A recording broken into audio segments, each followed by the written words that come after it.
नमस्कार, मैं रवीश कुमार। ये जो खबर है इसे सुनकर आपको लगेगा कि क्या देश वाकई में एक ऐसे मोड़ पर पहुंच गया है जहां लोकतंत्र मजाक बनकर रह गया है। अदालत के दरवाजे पर जाकर लोग जब न्याय मांगते हैं तो उन्हें यह भरोसा होता है कि सच सामने आएगा, और अब वही हुआ है। अदालत ने नरेंद्र मोदी की डिग्री को फर्जी करार दे दिया है।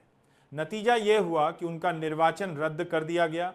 अब सोचिए, जिस व्यक्ति को देश का सबसे बड़ा नेता बताया गया, जिसे करोड़ों वोट दिलाए गए, जिसकी रैलियों में भीड़ जुटाई गई, वह आखिरकार बुनियादी ईमानदारी के कसौटे पर ही फेल हो गया।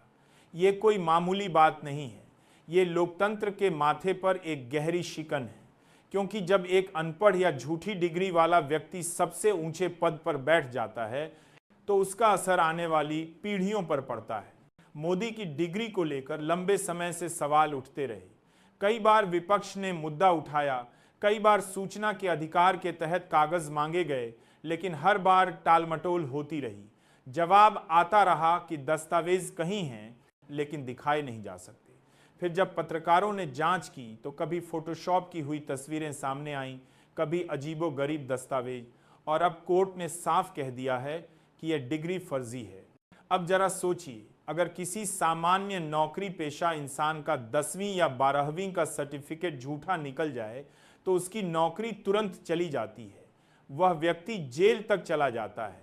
लेकिन यहां देश का प्रधानमंत्री झूठी डिग्री के सहारे चुनाव लड़ता रहा, जनता को गुमराह करता रहा और सत्ता पर काबिज रहा। अदालत का यह फैसला केवल मोदी के लिए नहीं बल्कि पूरी राजनीति के लिए एक आईना है। आपको याद होगा, मोदी की डिग्री को लेकर पहले भी जब सवाल उठा था तो उनकी पार्टी ने बड़ी बड़ी प्रेस कॉन्फ्रेंस की थी। अमित शाह और अरुण जेटली तक सामने आकर दस्तावेज लहराते रहे।